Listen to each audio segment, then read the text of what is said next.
you're not familiar with Glacier National Park, this is sort of what it looks like. You really have mountains all around, and you're driving on the cliff. So it's pretty wild. And I've kind of been seeing these pictures my whole life and thought, I've got to go visit this place.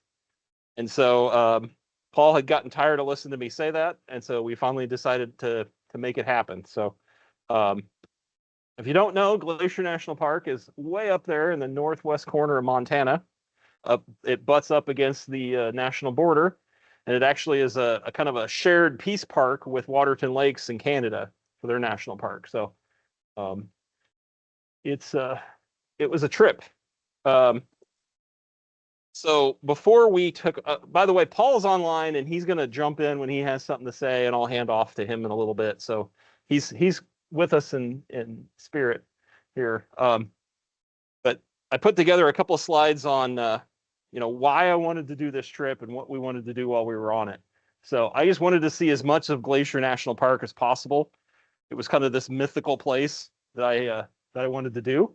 I wanted to still to go there before all the glaciers are gone, because there are barely any there, and you really have to have binoculars to see them or hike for hours up the side of a mountain to get to them. So there's not much there for Glacier National Park.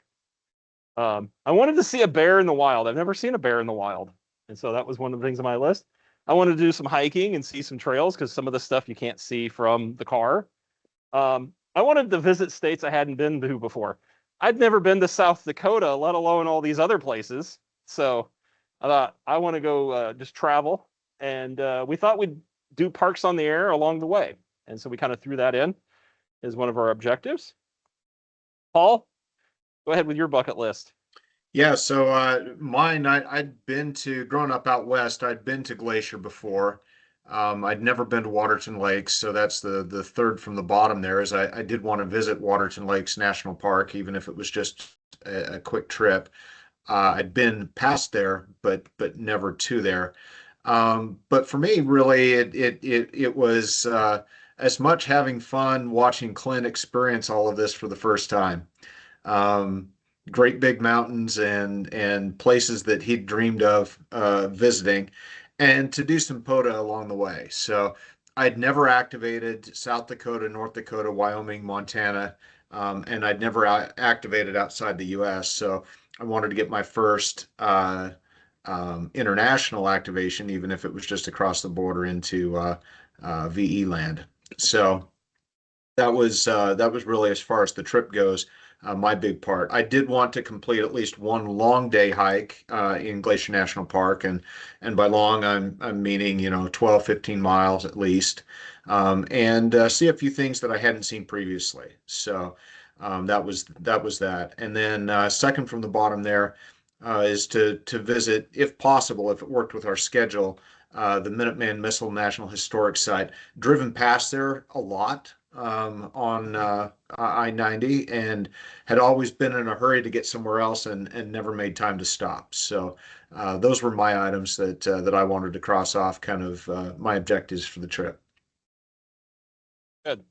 Yeah, so we, about a year ago, we started kind of planning this, maybe a little longer. Got some maps, got some books.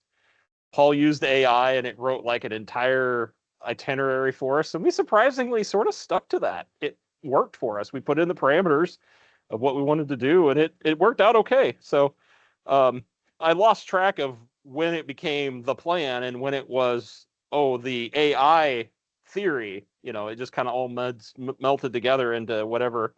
But we definitely went into it like we do a lot of our activities, of we didn't really have a hard schedule. We did not have any tickets. We didn't have any reservations. We basically just had information and went out there and hoped that we could find campsites and resources, and didn't have to deal with access control stuff. And it worked out really well, actually. So first stop on the day, we left Ames about 6:15 in the morning one morning, and by lunchtime we were at the Minuteman Missile Museum. And so we toured that, and then actually we ran out.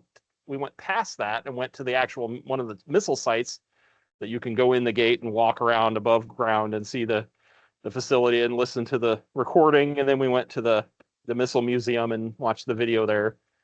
And so check one thing off the list. Paul, any comments on that one? No, it was fascinating to visit, to see it. They were able to preserve it while still maintaining the compliance with the treaty between the U.S. and the Soviet Union at the time. So it's kind of a cool snapshot in history. There is an additional tour, but it books up very quickly where we're able to actually go down into one of the missile silos and see the actual environment. But without our advanced planning, we had no reservations, and again, those book up very, very, very quickly. So I don't actually have a site picture of the site, because imagine a gravel pad about the size of a football field surrounded by chain link fence. I mean, that's really what the missile site looks like. There's some weird, concrete structures and a pole with a camera on it, but it was pretty tame. So neither one of us actually took any pictures of it at the end. Yeah. It's very near the Badlands in South Dakota. So in the far western side, South Dakota. Yep. Because just 15 minutes away, we were in the Badlands, So we went there next that day, and I wasn't really sure what the Badlands were. Paul kept saying we were going there, and I'm like, okay, this must be something I've heard of before. I had no idea that this was just like you're driving along and all of a sudden the earth falls away and you end up with these weird structures. So yeah, it was pretty weird place to just kind of look around and the geologic feature of it. And so we were getting into the evening at this point. And so we kind of did a driving tour through the middle and saw some of the Badlands. This is kind of from the bottom side, looking up into some of the formation. And then we found a campground off on the west side, and there's literally no infrastructure out there. There's no running water. There's no cell coverage. There's no electricity.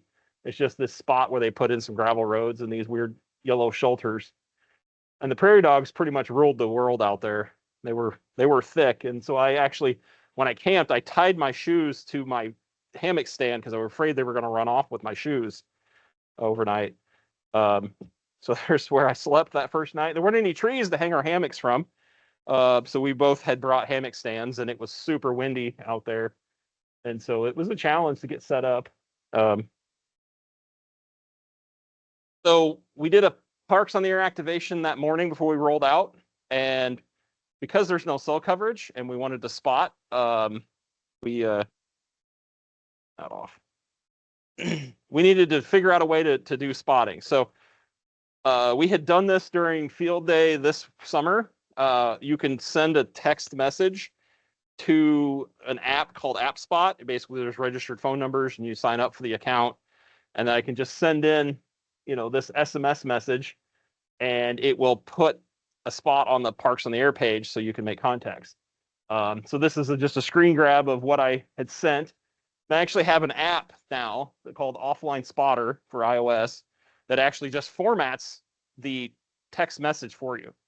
So the app is very basic. I've started using it. I would type the message myself, but then sometime over the summer I got this other app, and so it formats that message for me, and then it responds back to me.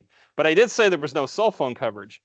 My iPhone came with satellite texting, and so I have to point my phone the right direction and wait for the right satellite to come by, and then I can send the text through a satellite. And so these were coming in and out through satellite on my phone. So that's how we spotted when we could just do it that way, and it worked pretty good. Here's the Discord download of the spot. I went and found it later, and so it went through just as you would expect. So that was kind of one of the things we figured out through the process, is that works pretty reliably if you can get a view of the sky. So then we got done with our activation. We didn't make a ton of contacts, 10, 20 at a site usually. And then we were just, an hour and a half away from Mount Rushmore. I'd never been to South Dakota, so I'd never seen Mount Rushmore. So I don't know what I thought, but I put this picture in because I didn't realize that it was just like you had this crowd of people walk right up to it, and it's very developed and very fancy. The visitor center is very, very nice, and um, it's very much a tourist trap, I guess, in a sense that there's a parking garage, and it's very developed around it. The town is very touristy, like Old West style. That's the town that's right outside of here. So it was a different experience. We went on a hike, and so we kind of hiked up around the base of the mountain and looked up their noses. So uh, interesting. We'll watch the movie at the visitor center and hit the gift shop, and then headed off. And then we finished the night. We made it about 5 o'clock to Devil's Tower. I don't know if I had seen this picture, it never registered what it was. And so we come driving along and we crest this hill, and it's like, what the hell is that? And it's like, oh, that's Devil's Tower. And I had no idea what this was. And so um, we went and hiked all the way around the thing, and it's just what I would describe as an almost volcano that never quite erupted. And the top of it is where, like, somewhere below the surface of the earth, and over millions of years, the earth has eroded away and left this thing sticking up out of the surface. And because it's like different rock, it's much harder. And so that was cool. We got to see that. I've never seen that. Paul, they had enough experience to point me in the right places, so that was neat to see. And if you look closely, there are people climbing this thing, and there are little specks up there climbing up this thing. It was kind of crazy to see them up there. Then we made our way over to the Black Hills National Forest, and we found a campground that was basically, it had a pit toilet and 6 campsites or something. And so that's where we stayed for the night. Next morning we woke up and it was a bit foggy. We met a really cool lady that was just like there by herself and her little dog, and she was pulling her RV, and she just chatted us up and learned all about amateur radio, and just was amazed. And she told us that she wrote, I met 2 cool dudes in her journal that night. And so, yeah, a lot of the trip was we just met some interesting people along the way. So this is Paul's setup, I think. Yep. And so you kind of see how we did our camping most of the night. There's a tarp over the hammock. We don't have to use the tarp, but if it's going to be wet or you need some wind protection or whatever, tarp works pretty well. So that's kind of where we slept for the 10 nights. So then after that, we went through Wyoming, Montana, hit Battle of Little Bighorn. What is the official name of that, Paul? Little Bighorn Battlefield National Monument. There you go. Yep. And I mean, if you're really into history, it's probably pretty neat. We drove through, we listened to a little recording. It wasn't all that exciting. It was basically a cemetery with a road through it. And we spent more time eating lunch than we did looking around. Then we got on the road again, but we literally were driving right past it, so we thought we might as well stop. So that's on the way if you're interested in that. And then we camped outside of Glacier about an hour at some RV campsite in some little town, and we were there for probably 9 hours. We were just there, slept, got up, and took off. So we made it to Glacier about 9 in the morning that next day. So we took our time getting out there to see some stuff. There were some things to see on the way. And so we had done our activation in the Badlands National Forest. And so we had our POTA activation there. We had one in South Dakota. So that's Wyoming and South Dakota. And so yeah, we did Wyoming at the camp that you showed the pictures of with the interesting lady. So yep. The first night we used Paul's regular POTA mast, and we kind of leaned it up against a post. And the second night I put a line in a tree, the throw bag, and we hung the antenna from the tree. So first, this was the very end of August and the 1st of September. So this is probably like what, September 1st here, Paul? Yeah, it would have been the day, that would have been Labor Day, right? I think so. Yeah. I think it was Labor because Day. we ended up camping in Montana at a commercial campground. we were trying to stage, I'll just jump in a little bit. We Yeah. were trying to stage, the reason that we got to Glacier first thing in the morning is we wanted to time it because the camping at the primitive site that we were looking at was first come, first served. And the checkout time was 10 o'clock. And so we figured if we got there about 9 o'clock, it would give us a chance to get in there and scope out an available site and jump in. And that worked well for us. So Yeah, we were kind of nervous that we'd have to just go find a national forest and do what's called boondocking, where we just found a wide spot in the road and just went and hung out in some trees. Because you can camp in national forests if it's primitive camping, but we got lucky. We actually had facilities the whole time. So, yep. So this is Two Medicine Lake that we decided to go on a hike that first day and kind of see how things went. And so it was about just under 10 miles for the day that we hiked, and just a beautiful lake. And so we went all the way around the lake on our hike, and so that was a good time. Pretty good scenery. I was in awe of everything, the mountains, and seeing how things looked. And yeah, so you can see the boat down there. There were some people that took a boat across the lake and then walked like a half mile up and seen the waterfalls, and then got back on the boat and went back. And so we were the ones that did the hike all the way around. And so that was pretty neat. So then this is kind of the area near our campground. There was a creek nearby, and so you could hear the water kind of off in the distance. And I think, Paul, you grabbed this one on your morning run. yeah, I went out for a trail run one morning and snapped that from the trail. So Yeah. So, yep. I took this picture because I thought it was amusing that it's Subaru, Subaru, Subaru, Subaru, Subaru. I don't know what the heck it is about Subarus and Glacier, but there they were. So and, I thought and I now own a Subaru, Clint. So throw one in the mix. it's apparently in the water. I don't know. Yep. So yeah, I was standing there. I'm like, wait a minute, something doesn't seem right with this picture. So here's the facilities at the Cut Bank campground. We were down about a 5 mile gravel road that was like kind of a private road through I think it's Indian reservation land. Yep. And then we had that picture at the beginning of the sign of Glacier was on that gravel road when you hit the park boundary. And so yeah, this is kind of the facilities we had to deal with. Food storage. Bears were everywhere. They were very adamant about being very careful with your food.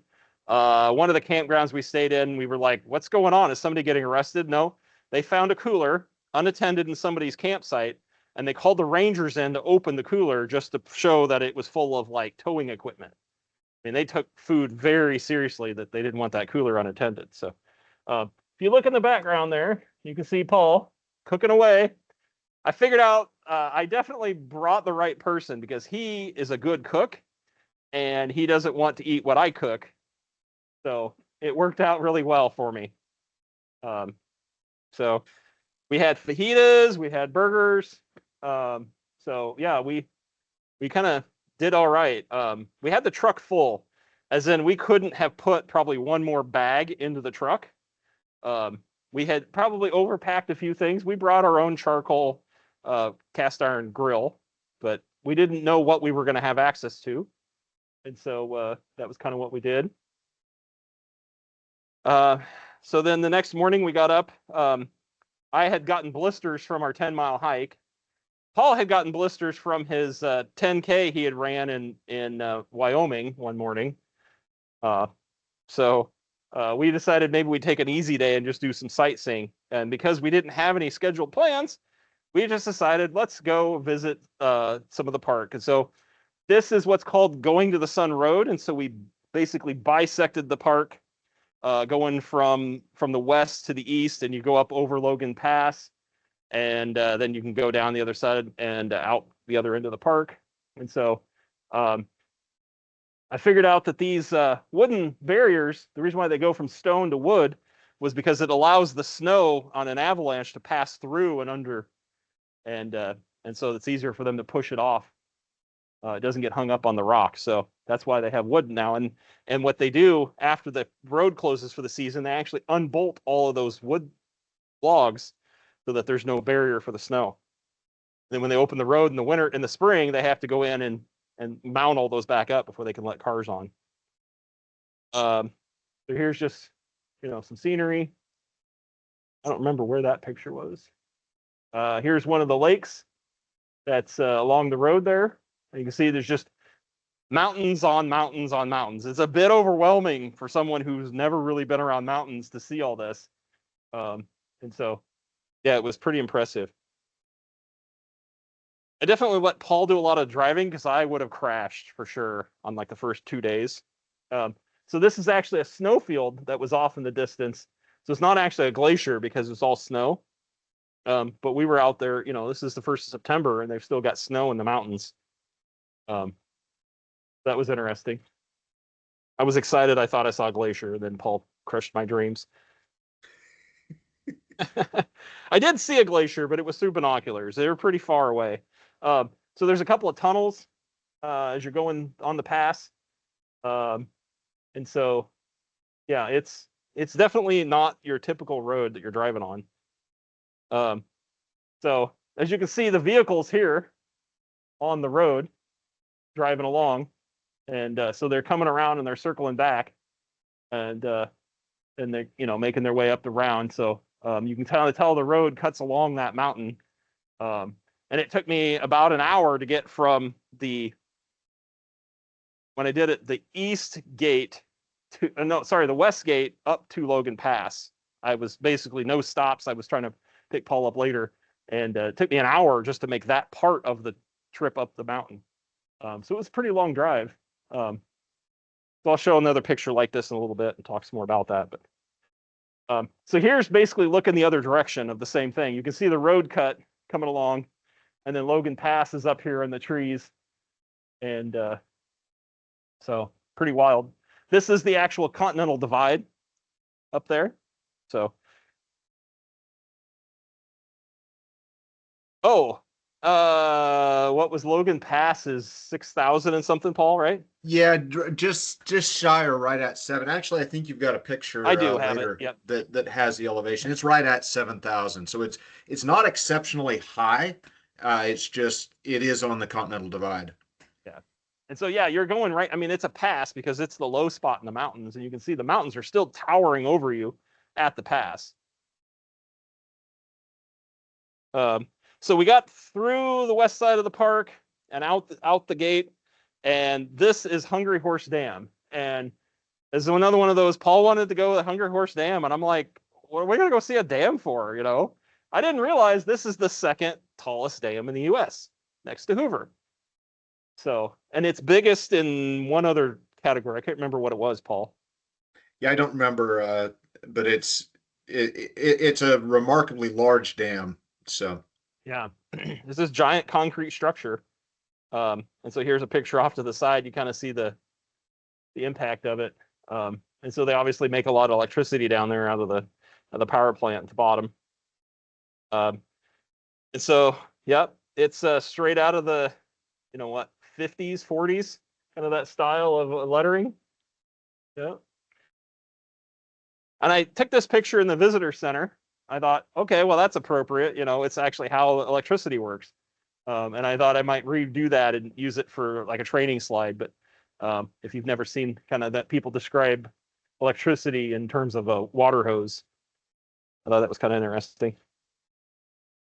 So then we kind of hung around and made plans for that day, and then made it back through the park. To enter the park on the west side, you have to either have a timed ticket between 7 a.m. and 3 p.m. or wait till 3 p.m. and you can come in, or go get there before 7 a.m.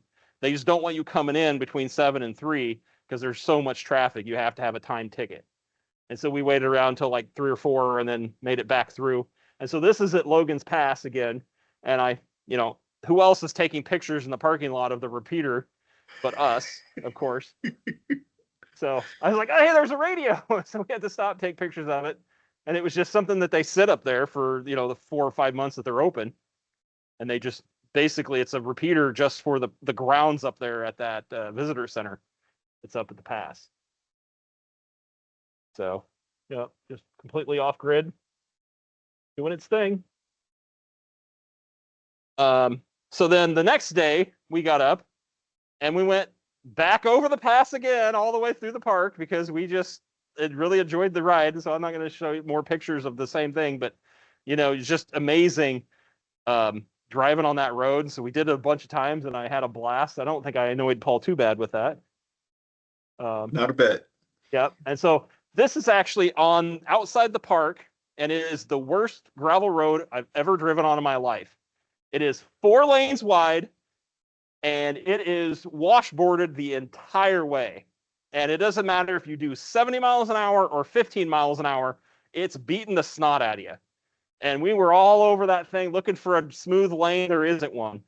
And so this is how you get up to the far northwestern part of the park, in the Pole Bridge area is where we were headed. No, but the front strut now makes noise. So yeah, we beat one of the bushings, I think, or something. Yeah, it definitely rattled. So we got up to the Bowman Lake campground. And again, this is like, you come across this 1-lane bridge and it's a gravel road and there's a ranger station. And he's like, do you have a ticket to get in, on this gravel road? And it's like, no, but we're going to go camp. Well, he had done enough research to realize that he's like, oh, go right ahead then. So if you wanted to just go in and sightsee, they weren't going to let you in until 3:00. But if you wanted to go get a campsite, you're fully welcome to. And so we went in and we found a campsite at Bowman Lake and set up. And so here's Paul running your tablet. Yep, you logged on the tablet. I logged on my phone. So this was our radio setup for the day. I think we use his K3 AX3 most of the time for our operation. We just hand it off. He would run and get his activation in and then hand me the mic and I would do mine. We didn't really do much, we don't do pass the mic back and forth, and we weren't trying to do 2 at once. So it's kind of just a view of the campground and how we had set up. Surprisingly, we had picnic tables most everywhere, so that was nice. It just made it easier. We did have a folding table in the truck if we needed it, but so our buddy Pat said, I have a Starlink. Would that be helpful? And we thought, well, it sure can't hurt. So we threw in the Starlink. We hadn't really deployed it. I think maybe one other time I tried it out, but we got up there and it was like, well, we need to spot. And so I set it up on the tree root, pointed it at the sky, and that is apparently not enough sky to really make it function. It would flicker on and off a network connection, but it wouldn't even let us like put a spot through. And so that's one of the kind of take homes is Starlink works as long as you can see the sky. And so it was a struggle there. So well, then the other thing that you needed to do there, Clint, as well, was we needed to get a ticket back. Oh yeah. To come in from the west entrance the next morning. Yeah. So we wanted to go back across because Bowman Lake, apparently that campground was going to close the next day for the season. So we could only stay there one night. And so we needed to get a ticket to get through the gate. Otherwise, we were going to have to go out and around the park. And it was not necessarily any longer in time, but not near as scenic. So we wanted to cut back through the park again. So I went over to the picnic area and set it up, no problem. Checked my email, got the weather report, got our spots in, got our ticket for the gate the next morning. Every day at 7:00, they would release tickets, and so you could get on there and like trying to order, tickets to Comic-Con. You push refresh, and eventually you'd grab a ticket. So we got through at like 11 that next morning, and then I had a visitor while I was there, surfing the internet. So then I got back to camp and it was my turn to operate, and you can see there's my hammock set up and tarps ready to go if I need it. And it was surprisingly warm that day. There were some days it was probably high of 80s most of the days. And so it was really nice weather most of the time. Did it ever rain on us, Paul? Nope. I don't think it ever did. So yeah, nope. It was really nice. So that's me doing my contact. I think again we only had 20 or 30 contacts from Glacier. The next morning we woke up and it was a bit more foggy, and the wind was really howling. And so it was coming in from the northwest, and it was making white caps on the lake. And it seemed like everywhere we went, we'd see a bride getting her picture taken. I think we saw 5 or 6 different brides. There was one here on the left on the shore getting her picture taken, and her hair is everywhere in the dress, and it was just like it was an epic failure on their part. But they looked like they were having a good time anyway. So yeah, we woke up and there was white caps on the lake, and so as we're headed back through the park, this is about noon that we're headed back to the west side of the park again, or sorry, east side of the park again to find another campsite. I stuck this picture. Here's not a great picture, but you can kind of see this cloud that's kind of hanging around in the mountain, and we were like, oh, that's kind of cool looking. So we drove another 10 minutes, and it was complete whiteout. We drove up into the cloud, and so there's a road there, but you wouldn't know it. So it's Paul on the side of the road, enjoying the cloud, and it was cold and windy up there, is why we're bundled up. It was probably 42 degrees. Yeah, low 40s, and it had been 90 some down at Bowman Lake. Yeah, so it was a surprise, and 100% humidity, obviously. So it was cold. We weren't out of the truck very darn long. And then we got to the other side. This was now we went to the Rising Sun campground. Again, no reservation. And so we found a spot. It was surprisingly empty. We had a kind of choice of where we wanted to camp. So this is Paul and I getting his hammock set up, because I had him in a really weird spot and he was like fighting the geometry of it. And so we were arguing back and forth about physics and geometry here of how that hammock was going to hang. So the pictures were helping, but it turned out to be kind of a cool picture, because we don't really have a lot of pictures in any of our activities of us just sitting in a hammock. So this is one of the few that I realized we had. And so then we decided to go and do another hike. We were feeling pretty good at that point. So this turned out to be waterfall day. And so we went on a hike, and you can see the clouds are still working their way around the mountains there, but down lower elevation, it wasn't too bad. And so this area had obviously been burned over in a forest fire in the last 20 years. And so there's some rejuvenation going on, but it's definitely a different look where you can actually see the landscape in that part of the world. And so, yeah, here's some falls. I don't remember the names of the falls. But that was St. Mary Falls and Virginia Falls. Yeah, I can't remember. I think Virginia's the big one. Virginia's the big one. St. Mary's the short one, I think. Yeah. So this is Virginia. Yeah, no, this is St. Mary's there. This is, kind of unnamed falls. And then this is Virginia. Yeah. Yep. And so, yeah, that's got quite a drop to it. And it was kind of a neat hike up, and it was getting warm that day.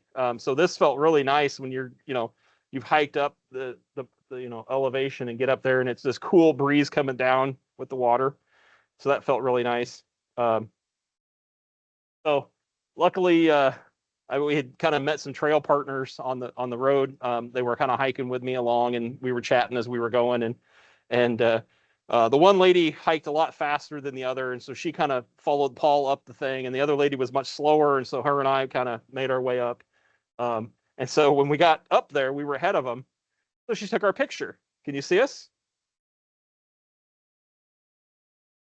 There we are, standing there. We were like, some guys like, hey, those ladies are whistling at you. Like, what are you talking about? Like, turn around and there's this lady down, way down there waving at us, and it's like, oh, she wants to take our picture, because we were like, what is the deal with this lady? Yeah. So it took us a while to register what she wanted. So we got our picture taken, and then this is me being goofy. I took a picture of Paul, took a picture of me. So that was what was going on there. Okay, so this is my proof of life photo of Paul. I needed something to turn into the Ranger when he didn't show back up later. So I took this picture to be like, okay, now I got a picture of you. so that if they ask me what was he wearing, I could say, well, here's what he was wearing, because this was the next morning. This is at Logan Pass again. I'm dropping him off to do something crazy. Okay, so then I went around, kind of left Logan Pass is up over here. So I went around to the kind of this lookout, and you can again see the road that's sort of coming through here. And then above the road, you see this other cut, right? And so this is the Highline Trail that's up there. And so this is a picture of Paul, because I had my binoculars and I could figure out where he was. And so here's another picture. And so you can see the cars on the road, and then you can see the Highline Trail through here. If we zoom in up the top of the photo here, you can't reach that far. You can see the trail. You see these figures like that one and this one. Well, you remember Paul's wearing black pants, so I could tell which one he was, because nobody else was wearing black pants on that trail. So I could tell that was him. He was in a line of slow people hiking down that trail. So that was kind of cool that he was all the way over there, and I was able to take a picture of him and figure out which one he was. And so remember this spot. I'll talk about that in a second.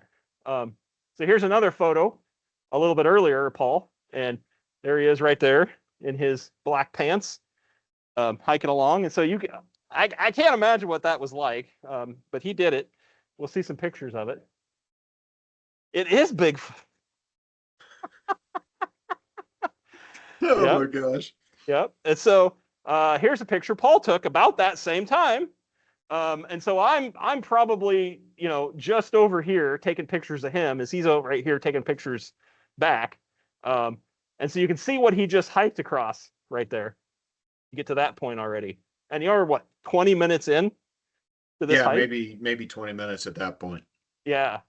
So then I decide to move and come over here and see what looks like looking straight up. So this is looking straight up, and you can see there's a person here and a person here, and there's somebody in green and there's somebody in red.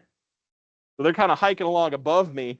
And I had just gotten there, and then the people that were parked along the side of the road with me said something about bear. I'm like, what? Bear? And so I do a 180 and look straight down in the valley, and there's a black bear hanging out eating berries, because it's getting to be the time of year where they need to beef up for the winter. And so there it was. Check it off my list. I saw the bear. I sat there freezing my butt off, sitting on this rock for at least an hour, watching this bear work through the woods. He'd disappear into the woods. He'd come back out. He'd eat some berries. He'd kind of meander around. This was right before he took a dump. So they don't go in the woods. They go in the meadow. I watched that. And so here, I'm going to hand it over to Paul, let him talk about his hike. Yeah, so this is part of what they call the Highline Trail, as Clint mentioned. On the day, it ended up being about 18 and a half miles, about 4,200 foot of vertical elevation. That took me about 7.5 hours start to finish. So it was a fun day. Clint will explain what he was doing while I was up doing the hike. But just some scenic pictures here. If you want to bounce through these just a little bit, Clint. Yep. The scenery was absolutely amazing. This is looking kind of down in towards the valley to the west. Again, nice overview of the park here. It turned out to be a gorgeous day, cooler than the day prior, but the clouds had gone away. I can't imagine it would have been a whole lot of fun had I tried to hike it the day prior. So as you're hiking along, you're in sun, and then you're in shadow, and then you come across and you see the sunrise again as it starts to crest above. And so this is just a picture of that as I'm hiking up towards Haystack, which is one of the passes that you cross along that path there. And then you get up to the top, and there's an overview, an overlook. There's a trail that you can come up the bottom up to Grinnell Lake. This is from the top at the Grinnell Glacier overlook, and you're looking down at the Grinnell Glacier over on the right side and Grinnell Lake right there. So there was a group of doctors from Alabama that were out there for kind of a guys trip, and they're like, "Hey, you want a picture?" It's like, "Yeah, why not?" So the last mile of that climb is pretty brutal. It's it's very steep, and there were the air is a little thinner up there. So elevation at that point, you're up about 85 to 9,000 feet, and it's right on the Continental Divide. So one side is on the east side, Grinnell Lake there, and then to the west is draining out to the Pacific. Go ahead, Clint. Just a view of the glacier and the lake, and you can see the little icebergs that have calved off and all collected on one end there on the left. You can also tell how much the glacier's retreated there. Oh yeah. Part of the Highline Trail has kind of a via ferrata set up, and so you can see it's cut into the cliff here, and there's a number of very narrow spots. They've got a cable that's anchored into the rock wall and covered with kind of like a garden hose sort of thing. Sadly, just a couple of weeks before we'd been out there in this area, there was a lady from Iowa who had fallen to her death on this part of the trail. So it is something that, you know, it's very, very sheer. You do need to be certain of your footing, but amazing scenery.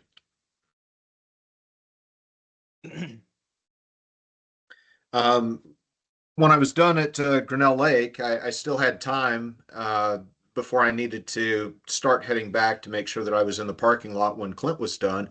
So I continued hiking on up to a chalet that's there. It was built back in I want to say the 50s, and it's a National Historic Landmark. You can actually book a stay at the chalet, and they'll check you in. You got your own little room and everything. It's kind of a cool little deal. Yeah. Actually, I think these were built before the park was dedicated. Oh, were they? Okay. Yeah, yeah. The railroads had a big hand in building a lot of the park because they wanted to sell tickets to get out there. So yeah. I couldn't remember the date on it. It definitely there's a handful of chalets around there. This one had caught fire and burned, and they had restored it back just in a matter of like a year and a half. They'd reconstructed it. Go ahead and jump on there. There you go. 6646 for those that were asking on the elevation of Logan Pass. So. I was done with my hike, came back, and I was taking some selfies, and someone's like, "Hey, do you want a picture?" It's like, "Yeah, sure, why not?" So, had I known that Clint was going to be a little bit later, I would have hiked further on. But we had coordinated a pre-agreed upon time, and I wanted to make sure that I was at least a little bit early so that I didn't miss him in the parking lot. There frequently are no parking spots available at Logan Pass during the prime time of the day, and so it could have been a drive in drive out kind of situation. Yeah, they had just ended the hiker shuttle the week before. Yep. So all the hikers had to drive and park in the parking lot instead of parking down at the entrance to the park and catching a shuttle. So it made it extra busy up there. Yep. Good. Okay. So while Paul's doing that, I decided I was going to do more of a leisurely scenic tour activity. And so I basically hit all the scenic sites and after I watched my bear for like an hour and just kind of went and looked at all the, every time there's a sign that said there's something to look at or whatever, I pulled over and went and seen what it was and had a good time doing that, taking pictures of the waterfalls again in the creek. And then I ended up snagging like a one seat left on the open top bus. And so these are from like the 30s. And in the late 2000s, Ford Motor Company basically renovated them because they had taken them all out of service. And basically, it's the old body on a brand new Ford chassis, new brakes, new engines, everything. And so they had revised the fleet, and so you can go out and take one of these. And so I got a seat on one, and so that was my afternoon plan. I ate lunch in town in Apgar, had a burger and chips, and Paul's eating snacks on the trail. So it was a little bit of a kind of a comparison there of our days. But I really enjoyed it because I heard a lot of the history of the park and some of that interpretive stuff that we really hadn't done. We didn't do any naturalist talks or anything. So I really enjoyed hearing some of the history and seeing different stories about the park and how they made things, and people would camp when they were building the going to the Sun Road. They camped up at elevation, and just stories about them clearing the snow off to open the road every year. So here's a picture of us going kind of along the creek, headed up to Logan Pass. And so I pulled this picture, and so if you kind of look at the top of the photo, there's a gray smudge, and I'll zoom in, and and that gray area right there is actually the road. And this is a photo from that spot looking back, and you can see the road that I was on was right there. So those photos are half an hour apart. And so it's just remarkable how quickly you go off to the right and then kind of snake way back up and get up to elevation on this. So that was pretty cool to see. Here's a picture of one of the lakes. And yeah, so this is kind of like our last day through the park, just kind of stop and taking some more photos and some of the pullouts, kind of taking it all in. And so, yeah, it was pretty epic. And so this was the last morning we were there. We were leaving the campground. And so this is the sign at St. Mary entrance to the park on our way out. So found somebody to take our picture. So then we were headed to Canada. I had to get a passport because I've never been out of the country before. So that was an interesting. So we were kind of waiting in line when the border crossing opened at Chief Mountain. Yep. Yeah, Chief Mountain. And so then they have these obelisk markers marking the border. And as we were rolling through, they're out there mowing the forest. Every 10 or 15 years, they go through and they clear all the trees out because the treaty between the U.S. and Canada says they will maintain a citable border.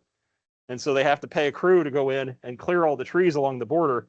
And so, yeah, there's this just cut all the way across the forest. So that was pretty interesting.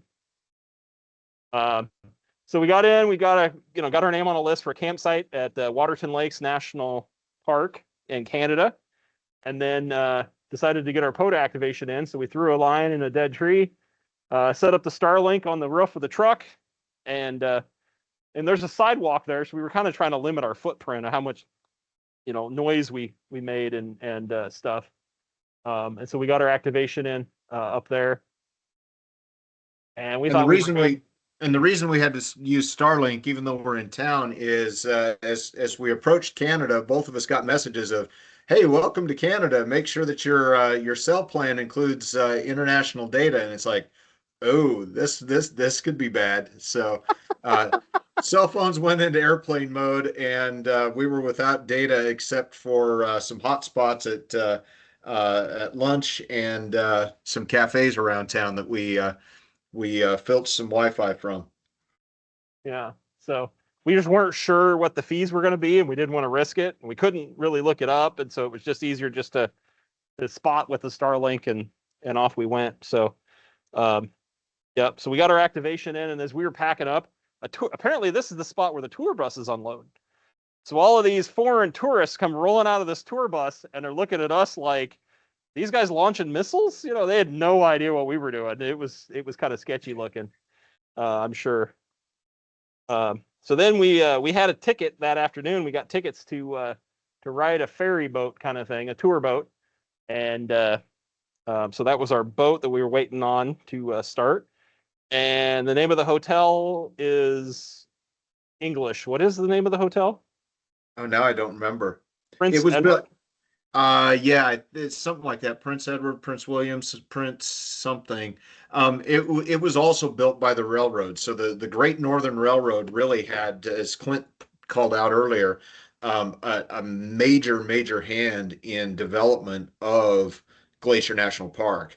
Um, their whole role was getting people there, and so they made sure it was a tourist destination, both Glacier and in Waterton.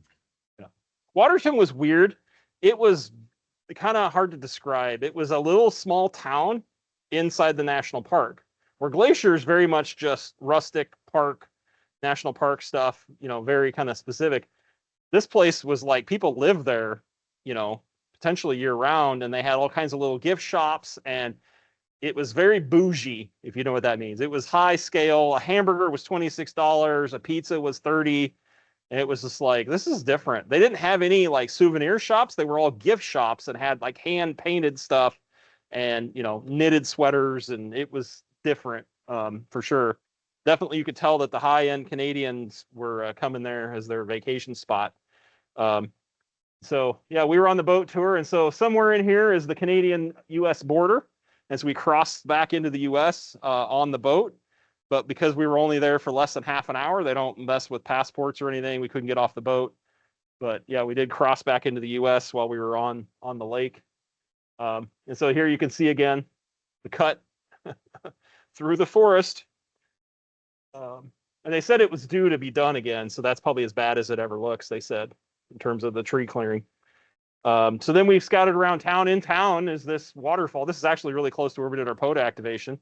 Kind of cool. You can basically, it's kind of deceiving because you're like, feel like you're falling over. Well, it's just because when, the tectonic plates shifted, it heaved the mountains up out of the ground and it, tipped the bedrock sideways like that. And so you get some really cool features like that in places. Okay, so fast forward, we finished in Waterton. We got up early the next morning, like way before sunrise, and we took off. We drove 2 hours across Canada, made it through a border pass, made it all the way across Montana, and we stopped for the night in the middle of North Dakota. We put on some miles on that next day. And so this is a little, it was a state recreation area, but it was kind of run by a county. It was kind of questionable. Should it be a POTA entity? But it was in the list. And we were looking at who had activated there. KN0R shows up on the list as the first activator. So Paul and I immediately decided to knock him off the list. And so Sorry, Ron. Yep. So we set up and we both started cranking on POTA contacts because it was still, probably 5 or 6 o'clock when we got there. And we were tired of driving, and it was a good spot because we went any further, we were going to be in the city. And so, yeah, this is kind of the little spot we pulled over and set up. And there's Paul setting up his mast. And this is the day we actually both operated at the same time. I had built a coax stub filter out of some 75 ohm coax RG6. And so the one I had with us was the one that blocks 20 and passes 40. And so Paul's setting up to operate on 20 meters. And there's him, ducking out of his operating hole because it was kind of windy out there. So he needed the windbreak. So I don't know if he knew I was taking his picture when I snapped that one. No, I didn't. I saw this when you put the presentation together. It's like, oh, I don't remember that picture. Well, you can kind of tell I was under my hammock too. So I didn't even know if you knew I was doing it, but no, it turned out to be a really nice picture, Paul. Definitely. Yeah. So this is his operating position. There's the shack for the day. And you cranked out what, 200 contacts? Yeah, like 250 something. Yeah. You operated longer than I did, and had 20, and you were rolling. So that was your setup in there. So I operated just from the seat of the truck. I think I put the mast on the back of the truck, like I do a lot of my POTAs, and ran a 40-meter inverted V with the stub filter. And I had 40 meters. And so I did pretty good, 123 contacts in an hour and 36 minutes. Kind of going all over the place. Got some Iowa guys because we had cell coverage there, so we could spot and kind of make contact and let people know we were there. So that was kind of it. Then the next day we burned all our way up back to Iowa. We made it back to Iowa before 5 p.m. the next day. And Paul went to work, 8 o'clock the next morning. So we took our sweet time getting out there, and we sure made a quick run to get back. Now for the wildlife lovers, I stuck all the wildlife photos at the end. So there's deer. This is literally not Zoom. I was literally close to that thing because he's living in the campground and people every day, and so he just let me do whatever. And then there's, the babies over there. These are other weird deer. What were these things, Paul? Those are sheep. Those are sheep. Okay. Well, they don't look. Yeah, I was like, I don't know I can't remember what we called those things, but they were ugly. And they would not get off the trail. We had like a crowd of people, and then a crowd came from the other side. We started squeezing them, and they charged a group of the people because they did not want to get off the trail. So it was a bit sketchy. And there's a moose hanging out in the wetland. I had to zoom in quite a bit to get him in the photo, but yeah, there was a moose eating. There's another deer. What kind of deer is that? That's also a bighorn sheep. Okay. So yep. the other are juveniles or females, depending on age. Okay. Those were juveniles, and this is this one's a more mature one. Yeah, this is when Paul was on the High Line. Caught that one. Yeah, that's a ground deer. Yeah, one of those prairie dogs. Yep. That's a mule deer. Yep. And this is another case where that mule deer was not at all concerned about anyone being near. It just stood there. The couple that's there could have reached out and touched it. They actually walked even closer, trying to get it to move on, and it was having nothing of it. Yeah, that was the level spot on the mountain, and it wanted to stand there and eat. So we saw some of that. Yeah, those are another set of weird deer. Those are goats, I think. No, those are more bighorn sheep, Clint. Okay, yeah, that was actually in the Badlands. We found them, and he had like his DVD player around his neck or something. I don't know. He was listening to music, I think. That was his tracker. Yes. Yep. Yep. So there's the buffalo, cleaning his ear out. And that was literally, we pulled up the side of the road and he's standing there working on that post, and he didn't care. We were there. There's another moose that we saw going into the woods, coming out of the water. I think that's a Great Pyrenees. What is that? That's a mountain goat, Clint. Oh, that's the mountain goat. Okay. Yes. Yeah. His head's down. Just remember, mountain goats are white, bighorn sheep are brown. Okay. Yeah. Yeah. Yeah. Yeah. Yeah. They have dragons and dinosaurs. So that Paul was on a run that morning at Black Hills, at Badlands. And this buffalo decided he was going to come in and lick the table. So he kind of moseyed to every space and licked the table, whether there were people there or not. And this lady was a little closer than I was comfortable being. But then he has eventually circled around and got pretty close to us. And here's more of those sheep that he says. Yep, pack of deer. And there's the wildlife that we killed along the way. Every time we gassed up, we cleaned the windshield, and it was still like terrible between gas stations.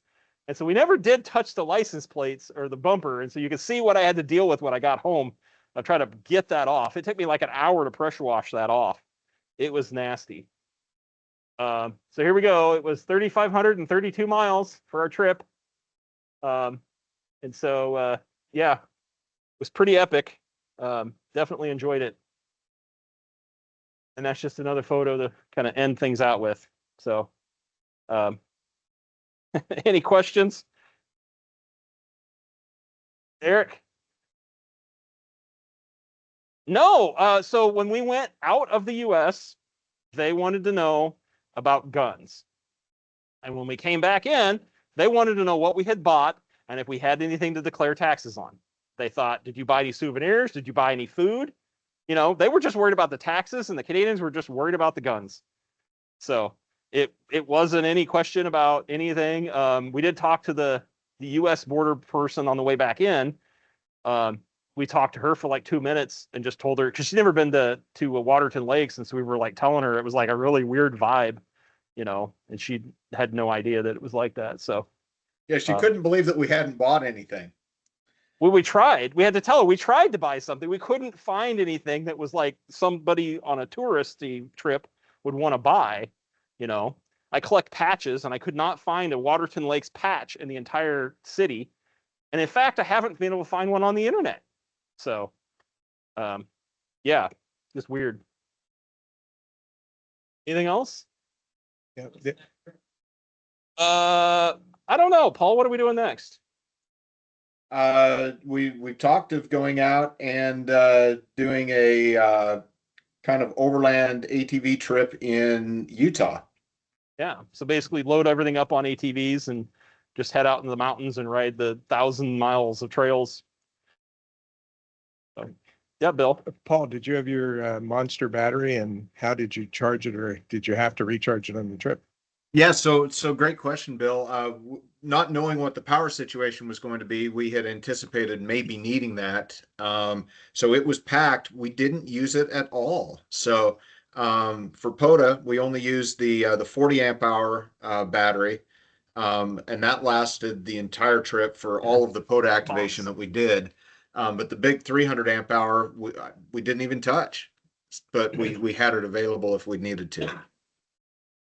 Yeah, Paul and I both run CPAPs, and we knew we were going to have to charge those potentially. And it just worked out that everything we did, we drove enough. We could just charge off the truck, and cell phone recharge batteries, everything. So yeah, power was a big concern, and we just never had a problem with it. Yeah, we kind of had a protocol that we would charge the portable CPAP batteries first, and then we'd flip to the cell devices. Not having cell coverage kind of helped because you could put the phone in airplane mode and just use it as a camera really, and the battery drain was a lot less. So Okay, I was just going to comment that my wife and I drove from Maine through Sault Ste. Marie, and I was just shocked when we crossed the border to get the same kind of message. But Verizon was telling me, "Oh, you're covered. You're good in Canada." So it may depend on your plan, but we were able to go the entire we did leaf peeping, and we drove from Columbus Day kind of thing all over through southern Canada and saw all the leaf. But I was just shocked to have cell phone coverage on that trip. So it probably is plan dependent. Yeah, it definitely is. And I found out after the fact. So I have a company cell phone, and that was the concern, is I didn't want to rack up a bill that, then I've got to try to settle up with my employer. I found out after the fact that Canada and Mexico would both have been included, but I didn't know that at the time, and it hadn't been a consideration. Just something that hadn't crossed my mind. So we did tax the cigarette plug on the truck enough that it stopped the splitter. I had a 3-socket splitter that we ended up melting. And so then we went straight off the cigarette plug. And when we got back to Iowa, I was like, nothing's working. Well, we had actually burnt the fuse on that. After we had taken out the splitter, we were running it off one device at a time, and it still ended up burning the fuse on that. So if we were to do it again, we'd probably tap into the battery and just run some dedicated like 8-gauge cable into the cab to charge stuff. But yeah, I think it was Paul's. It was your laptop charger that I think was the real tax. Yeah, it was the actually, I don't think it was the laptop one, but it was a USB-C charger. Oh, it was a PD. Yeah. Yeah, USB-C PD, and it was pulling enough current that Clint's infrastructure was less than happy. Yeah. So, yeah, but I mean, it worked out well. I ended up finding a 5-foot table that folds in half at Walmart, and it created a perfect shelf in the back of the truck. And so I had my stuff above the shelf, and we had kind of the stuff we really didn't need as much under the shelf, and then stuff behind, that we used every day in the back, the cooler and stuff. And so it worked out pretty well that we could unload things without having to unload the entire back of the truck. But it was full and the back seat was full. And so, yeah, it worked out well for 2 people. Anything else? All right. Well, thank you for enduring that.